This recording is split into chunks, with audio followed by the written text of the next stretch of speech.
Bonjour à tous, j'espère que vous allez bien. On se retrouve pour le brief du lundi 7 février 2022. Aujourd'hui, on parle Bitcoin, bien évidemment. Avons-nous enfin le signal de bottom? On va en parler aujourd'hui. Quel autre signaux, pardon, regarder également. On parlera d'Ethereum aussi. On fera un petit point de marché stocks. Et demain, on parlera de EGLD. J'ai choisi EGLD pour demain qui montre des signes vachement intéressants, mais j'y viendrai demain. Alors du coup, le Bitcoin ici, qui techniquement a posé un bottom, oui, on peut dire que le Bitcoin a posé un bottom ici, dans le sens où le W daily s'est posé, nous changeons de dynamique, on n'est plus dans une dynamique baissière, ici nous sommes dans un début de dynamique haussière, c'est-à-dire creux et sommet ascendant. Et donc ça témoigne donc d'une dynamique haussière, c'est super positif. Également, un signal très important à regarder, j'en avais fait une vidéo il y a 3 semaines de ça, il me semble. Le biais institutionnel, donc c'est simplement une MA9 et une MA18, MA9 en jaune, MA18 en bleu. Lorsque ça redevient bullish sur le contrat futur, donc ça peut s'utiliser sur le spot, mais il y a des différences avec le contrat futur. Pourquoi ça? Parce que le contrat futur du Chicago Mercantile Exchange, donc le CME, clôture le week-end, ce qui fait qu'on a 5 bougies de cotation, là où sur le spot on a 24, 24, 7, 7. Là où sur le Bitcoin futur, on a des clôtures. Donc c'est ce qui fait que simplement les moyennes mobiles ont des calculs différents, puisqu'elles ont des informations différentes en termes de data. 5 jours de cotation, ce n'est pas comme 7. Et donc ce qui fait qu'on a des petites différences. Et lorsque le biais redevient bullish, vous pouvez voir que généralement vous avez des signaux très très bons. Donc si vous êtes débutant, que vous hésitez pour entrer sur un type de marché ou autre, ou que vous voulez des signaux très simples pour vous dire ok, c'est plutôt un marché que je peux tenter d'acheter, un marché que je peux plutôt tenter de vendre, on va simplement attendre les croisements bullish, bearish, ça fonctionne très bien. Par exemple, bon là je reviens dans le passé, mais après on peut vraiment s'amuser à revenir à très longtemps. Et là on va pas s'amuser à faire ça, mais déjà ici bullish, bonne entrée. Ici cross bearish, bonne sortie de position. Ici on peut voir bullish, très bien. Après d'ailleurs bearish mais rebullish très vite. D'ailleurs également petite astuce. Lorsque vous voyez des W sur le biais, c'est extrêmement bullish. Donc là, il y avait W sur le biais, il ne faut pas se poser de questions. Ici également, on peut se dire que hop, clôture de position. Très bien, on rentre ici lorsque ça redevient bullish. Ensuite, ici, ok, bearish. Ça vaut le coup peut-être de sécuriser le portefeuille. Bullish ici, nouveau signal haussier. Ensuite, on monte. Donc là, le biais reste bullish. Donc le marché reste haussier, bien évidemment. Le biais reste bullish ici, ça reste haussier, haussier, haussier. Ah, premier signal bearish ici. Bon, ça vaut peut-être le coup de commencer à se barrer du marché. Et donc ensuite, pareil, cet été, biais bullish, c'était le bottom. Biais bullish ici, comme on avait vu, c'était le bottom. Donc franchement, un indicateur très simple. Comme le biais ici était bearish, c'était le top. Donc un indicateur très simple qui est à 2 doigts de croiser bullish bientôt. On a déjà le W, donc on sait déjà qu'on est dans une dynamique haussière. Le momentum également, ça y est, il est enfin récupéré par les acheteurs. On a les gros W ici qui se sont formés. Momentum dans les mains des acheteurs. Donc la force du mouvement est maintenant dans les mains des acheteurs. Donc la dynamique et la force du mouvement est dans les acheteurs. Dans la main des acheteurs, pardon. Dans les mains des acheteurs. Donc ici, nous sommes techniquement de retour dans une dynamique haussière. Donc le Bitcoin devrait faire des creux et des sommets ascendants. Et donc le Bitcoin devrait reprendre en valeur pour ce mois de février, à part catastrophe, c'est-à-dire marché US qui craque, news, peu importe, enfin voilà, des choses qui pourraient redéclencher un mouvement baissier. Mais techniquement, on est de nouveau bullish, on peut enfin dire qu'on est bullish. Également, on a laissé des creux dans le volume profile, donc gros creux ici, cette zone sera retravaillée très très probablement. Donc quels sont les objectifs maintenant? Depuis techniquement le bottom qu'on a posé ici. Alors, premier objectif, 46 850 $. Je vous donne les prix sur le contrat futur. Après, sur le spot, ça peut différencier un petit peu. Je vais essayer de vous donner les prix spot. C'est vrai que ce sera plus parlant. Alors, hop, on va regarder ça ici. Le premier arrêt sur le marché spot. Ici, alors, c'est 46 800. Donc, c'est quasiment pareil. Donc, autant retourner sur le futur. Alors, 46 800. Si on ne casse pas ce premier arrêt, on est techniquement dans un dead cat bounce, ok? Ça veut dire que si ça ne cède pas et qu'on faiblit, on revoit des M, dead cat bounce, c'est objectif aller sous les 32 000 et donc poursuivre plus bas. Donc actuellement, la fenêtre de rebond, c'est 47. Si jamais, donc 46 900, 47 000, si jamais on casse les 46 900 $, ok? Donc il y a du développement, ça break au nord. À ce moment-là, retracement de moitié, donc environ 51 000 $.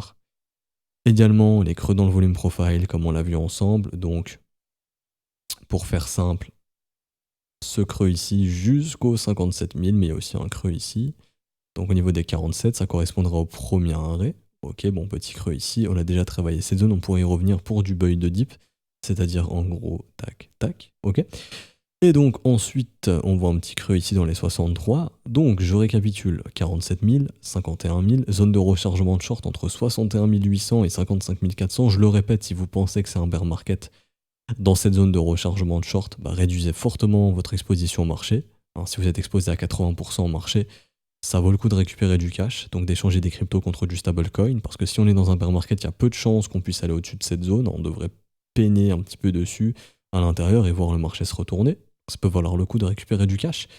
Et si jamais on est toujours dans un bull market, à ce moment-là, nouvelle ATH.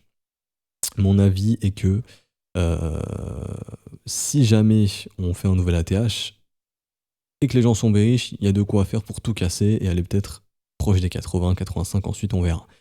Pourquoi ça? Parce qu'on serait dans un big W de continuation, c'est un pattern très bullish. Ça voudrait dire qu'ici c'était une zone de réaccumulation et qu'en gros, si vous connaissez un petit peu les patterns de Wyckoff par exemple, très simple, hein, là je parle pas d'une pattern très développée, mais simplement accumulation, markup, réaccumulation, markup, dernière phase, distribution, markdown, distribution, markdown. Ok, c'est ça la pattern en gros. C'est accumulation ici, premier push, on push une première fois, réaccumulation, on push une dernière fois, distribution ici, on dump, on redistribue ici, et là, markdown, et on réaccumule plus bas. Ça, c'est un schéma classique. Maintenant, si les gens deviennent bullish, dès qu'on retourne dans les 50, dans les 60 000 $, etc., et que là, tout le monde est bullish en zone de rechargement de short, vous savez ce que vous avez à faire. Récupérer du cash et edger le portefeuille. Maintenant, également, si les gens sont super bullish et qu'on va péter la TH, je pense pas qu'on partira en ligne droite. Je pense qu'on reconnaîtra.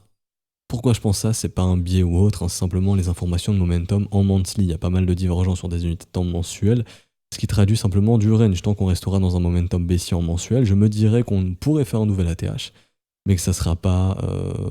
En fait, on fera comme on a fait ici, un léger ATH, puis un M, puis on réintégrera, on aura des mouvements de retracement assez importants. Donc on aura quelque chose comme ça en gros. Allez, nouvelle ATH, tout le monde est bullish, ok, on reverse le marché, on retrace fortement, on revient dans ces zones. Donc c'est un peu les scénarios que j'ai en tête. Pour l'instant, si bien évidemment on casse le premier arrêt, etc., etc. Donc pour faire le bilan, bottom, oui, techniquement on a un signe de bottom ici. Maintenant, techniquement, pour gagner ce bottom, il ne faut pas redescendre sous 32 000 $, bien évidemment. Également, au niveau de l'order flow, ça je l'ai vu, j'en avais parlé, il me semble, vendredi, ça faisait longtemps que j'avais pas vu ici des imbalances aussi importants. Donc là, il y a vraiment des mecs sur les contrats perf qui sont venus agressifs. Ça fait longtemps que j'ai pas vu ça, donc là il y a clairement des whales pour moi qui ont construit des longues dans ces zones, hein, de façon très agressive, donc il y a des gens qui ont poussé ce marché au nord.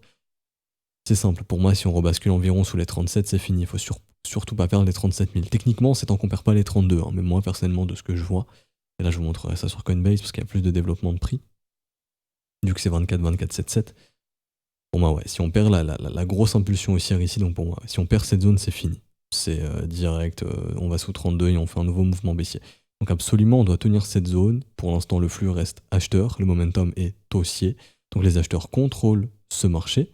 Ici, également, on continue les W sur le volume acheteur ici. Enfin, dommage, il n'y a pas un W parfait, mais ici on a eu un beau réveil des acheteurs. Vous voyez ici sur cette bougie, beau réveil des acheteurs. Les vendeurs s'endorment clairement. On a des W sur le volume vendeur, ce qui témoigne d'un endormissement. C'est écrit ici, W sur le volume vendeur égale endormissement. Ok, c'est ce qu'on a. Donc les vendeurs sont endormis, les acheteurs se sont réveillés. Techniquement, il y a tout. Les acheteurs ont le contrôle du vent, les acheteurs sont réveillés sur le volume.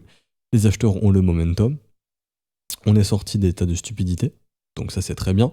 Donc techniquement, les acheteurs ont tout ici pour déclencher du retracement et venir probablement chercher le premier arrêt à 46 500 $. J'ai fini pour le Bitcoin, pas plus à dire.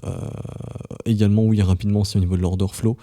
Ratio short, toujours un ratio short sur Binance majoritairement, sur Bybit également, donc les gens sont majoritairement short, en tout cas en nombre de positions on est majoritairement short, et également on a un prix qui monte avec un funding qui chute. Donc ce qui veut dire que la pression acheteuse se fait pas sur les dérivés, elle se fait sur le spot, c'est super positif. On a un marché qui est drivé par une demande spot, donc ça c'est super bien. Une chose qu'on pourrait faire, ce qui serait un petit peu un petit mouvement un petit peu d'enfoiré, ce serait juste de venir nettoyer sous ces creux dans la semaine pour repartir ensuite. Voilà, ça c'est un scénario qu'on pourrait faire, si jamais. Mais pour l'instant, flux reste acheteur, aucun problème, continuons de pousser au nord. Et donc, Ethereum, alors, Ether il est où? Il est ici. Ether, on avait vu ensemble qu'il était plus bullish que le Bitcoin, enfin il avait donné des signaux bullish avant lui. Momentum toujours haussier, c'est super. Également les acheteurs, gros réveil ici. Gros W sur le volume acheteur sur Ethereum. Pas sur Bitcoin, mais sur Ethereum, oui. Donc super positif ici, super bien. Pareil, W sur le volume vendeur, ce qui témoigne d'un endormissement des vendeurs. Donc on a réveil des acheteurs sur le volume, réveil des acheteurs sur le momentum, dynamique haussière, c'est-à-dire qu'on fait des W dans des W, on fait des creux et des sommets ascendants. Objectif pour Ethereum, premier arrêt, on avait vu ça ensemble, environ 3190$, 3200$ grosso modo. On a cassé la trendline. Ce qu'on veut, c'est casser le premier arrêt et confirmer une dynamique haussière. Ensuite, la prochaine zone, ce sera environ retracement de moitié, donc 3500$. Ensuite, 61,8$, 3830$. Également, rappelez-vous, on avait identifié un gros creux dans le volume profile ici. On reviendra probablement retravailler au niveau des 3700$ pour combler ce creux dans le volume profile ici sur la descente. On a un manque de business dans cette zone. Ça n'a pas été assez travaillé. Généralement, le marché il revient proposer ses prix, il revient proposer de l'intérêt pour ces prix. Également, Ethereum, le funding qui chute, qui va dans le négatif alors qu'on a un prix qui monte, assez positif. Tout de même, je vais passer en 1 heure, ça se verra peut-être mieux. Voilà, le prix monte avec un funding qui chute. C'est assez intéressant. Maintenant, ratio long, toujours en faveur enfin, ratio long plus élevé que le ratio short sur Binance et de même sur Bybit. Donc voilà, faudrait se dire que, des petits dips ici, histoire de chasser un petit peu, pour retourner au nord ne serait pas à exclure. Mais globalement, daily, on redevient bullish. Je vais y arriver, pardon. On redevient bullish. Donc techniquement, les dips seront des opportunités pour soutenir le prix et continuer la dynamique haussière. À ne pas exclure pour le Bitcoin, un retest de la cassure de la ligne de coût, donc en gros de la zone des 38 600 à 39 000$. Il faut absolument que ça tienne. Si on rebascule sous ça, franchement, c'est vraiment pas bon signe. Donc tant qu'on tient pour moi les 38-39, tout va bien pour le Bitcoin. Et donc objectif, aller chasser les précédents sommets, donc au-dessus des 44 400$, ensuite 48 300$, ensuite chasser la zone des 52 et chasser la zone des 58 à 61 000$, donc les retours dans les zones de rechargement short bien évidemment, en cassant le premier arrêt, etc., etc. Et pour finir, un petit point macro, alors, nous avons donc les obligations qui tombent, des obligations qui chutent, c'est hyper bullish pour le Bitcoin. Le Bitcoin aime beaucoup quand les obligations sont bearish. Également, le S&P 500, il faudra absolument surveiller si on est capable de faire un nouveau sommet. Donc la chart n'est pas ici. Où est ma chart de tous les assets? Voilà. Alors ici, le S&P 500, à voir si on sera capable de péter la trendline et d'aller au-dessus de celle-ci, de consolider au-dessus pour confirmer une dynamique haussière au-dessus, enfin de l'autre côté de la trendline, et donc d'aller chercher un nouvel ATH. Si c'est le cas, c'est hyper bon signe. Maintenant, si le marché américain, malheureusement, n'arrive pas à faire de nouvel ATH et qu'on rejette tôt ou tard à un moment donné, en gros qu'on fait ça, là c'est hyper bearish et ça cassera un petit peu les plans des crypto-monnaies. Donc ça, c'est un truc à se méfier. Maintenant, pour l'instant, je vois pas de signes alarmants ici en 4 heures. Hein. Donc pour l'instant, on pourrait avoir une semaine haussière sur le S&P, ce qui pourrait faciliter les crypto-monnaies. Également, on a vu le S&P 500, mais le dollar index qui est venu, rappelez-vous, chasser la liquidité. Ce qu'on attend, c'est de voir si on est toujours bullish, donc dans ce cas-là, on continue au nord. Si on est bearish, on aura un rebond, une rechute, M-top, et à ce moment-là, merci, au revoir. Pour le dollar index, on aura un dollar qui est faible, donc ce qui facilite les choses pour le Bitcoin. Parce que le Bitcoin est évalué contre le qui? Contre le dollar. Si le dollar est faible contre les autres monnaies fiduciaires, ça peut l'aider, enfin ça peut aider le Bitcoin à prendre de la valeur contre celui-ci. Et donc les indices, etc., les actions. Et également ici les obligations qui tombent, donc on est venu chasser au-dessus des sommets, ça c'est une pattern très bullish, très bearish pardon, quand justement on vient chasser au-dessus des sommets qu'on a derrière, réintégration puis M. Alors ça c'est hyper bearish, ça veut dire qu'on est juste venu chasser tous les stops d'ici, on s'est assuré que les vendeurs soient out, et donc là on s'attaque aux acheteurs, on est venu bouffer les stops d'ici, prochaine zone de stop, aller sous ces niveaux, donc techniquement on a encore des objectifs baissiers pour les bonds. Il faut savoir que quand les bonds, donc les obligations sont bearish, c'est très bullish pour le Bitcoin, je vous montre ça. Obligation très bearish de juillet 2020 jusqu'à avril 2021 qui a explosé pendant cette période. Monsieur Bitcoin, depuis que les obligations range et remontent un petit peu, Bitcoin ne fait rien, il est bloqué dans son range entre 70 environ et 30 000$. Par contre, si les obligations perdent ces niveaux, donc les bottoms d'ici, et qu'on continue de retracer, qui va apprécier ça? Probablement le Bitcoin. Maintenant, rien n'est fait encore, bien évidemment. Les obligations peuvent se reprendre tôt ou tard, donc ce qui pourrait remettre un petit peu dans le mal le Bitcoin. Après vous allez me dire oui tonton, il y a des moments où les deux sont corrélés, décorrélés, oui bien évidemment, mais majoritairement dans la tendance en elle-même, si vous regardez bien, je suis désolé, de décembre 2019 à avril 2020, le marché crypto n'était pas bullish. Et de août 2020 jusqu'à avril 2021, il était très bullish quand les obligations tombaient. Pareil, ici de 2018 jusqu'à 2020, les crypto-monnaies n'étaient pas bullish. En revanche, de 2016 jusqu'à 2018, enfin environ même fin 2017, les obligations tombaient, le Bitcoin était bullish. Tout simplement. Et ça témoigne simplement que les assets à risque sont très forts quand les obligations tombent, tout simplement, parce que les obligations sont des risk-off et que les capitaux naviguent entre secteurs. Et aussi également, et je terminerai là-dessus aujourd'hui, à surveiller l'action Coinbase et la publication des chiffres qui arrivent là pour fin février, le 24 février. On aura les chiffres. Si les chiffres sont positifs, ça pourra donner un coup de fouet à l'action, mais surtout ce qu'on attendait, rappelez-vous, c'est structure de l'autre côté de la trendline. Donc là, si on va au-dessus des 201 $, super positif sur l'action Coinbase, on aura de nouveaux W, ce qui témoignera aussi d'une reprise de dynamique haussière sur l'action Coinbase, qui donc pourra justement témoigner d'un intérêt nouveau à l'achat des institutions. Donc on pourra se dire qu'on aura un intérêt institutionnel pour les crypto-monnaies derrière. Et quand les institutions sont là, techniquement, c'est à ce moment-là qu'on a des flux acheteurs assez importants. Pareil, quand les M se forment sur les actions type Coinbase, Mara, Riot, etc., ça témoigne d'un intérêt vendeur des institutions pour ce genre de marché, donc les crypto-monnaies ne sont pas épargnées, c'est pour ça qu'on a aussi des dynamiques baissières sur les crypto-monnaies. Et Riot également, on a eu le premier W, on pourrait faire W dans W, si on fait ça, c'est extrêmement bullish. Et également, donc c'est pour ça que j'ai mis, je vais mettre une alerte sur Riot au-dessus des 17 $, si on a ici le nouveau W qui se forme au-dessus des 17 $, c'est très positif. Et également, nous avons Mara, qui pourrait faire la même chose. Si on a un W au-dessus des 25,22 $, ça serait vraiment positif. Et donc on aura aussi W dans W, ce qui témoignerait d'un bottom sur les blockchain stocks. Donc ce qui serait hyper positif, parce que depuis qu'ils sont bearish, le marché crypto est bearish. Les deux sont corrélés, bien évidemment. Mais ça témoigne aussi que les bottoms qui se posent sur ce genre d'actions, ça peut témoigner que on a des bottoms sur des actions blockchain qui se traitent directement sur le marché boursier, qui est majoritairement tradé par des institutions. Donc ça pourrait témoigner justement d'un retour d'intérêt acheteur du côté des institutions, que ce soit sur les stocks blockchain, donc les actions qui tournent autour de la blockchain, autour des crypto-monnaies majoritairement, et donc pour les crypto-monnaies elles-mêmes, Bitcoin, Ethereum, etc., etc. En tout cas, c'est dans le graphe. Techniquement, on est de nouveau bullish sur les crypto-monnaies, en tout cas sur le Bitcoin, sur Ethereum, sur BNB, etc., les majeurs altcoins. Maintenant, je dis pas qu'on va faire des nouveaux ATH partout, mais on est dans des phases de retracement. On va retracer les mouvements baissiers précédents. Par exemple, ici sur Mara, un retour premier arrêt dans les 44 $ ne serait pas à exclure. Ici, c'est une action type blockchain. Et je voulais ajouter une dernière chose, il me semble, ou pas. Non, je pense j'ai traité de ce dont de tout je voulais traiter. Normalement, on est bon. Ici, je vais juste remettre le dollar index DX futur, dollar index futur. Et oui, je pense que on est bon.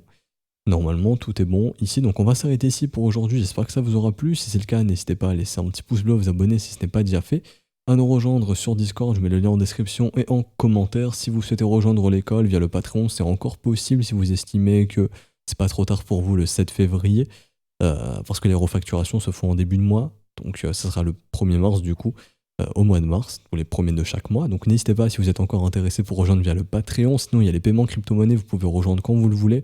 Admettons, je prends un mois d'abonnement le 7 février, j'ai accès à l'école jusqu'au 7 mars en paiement crypto-monnaie.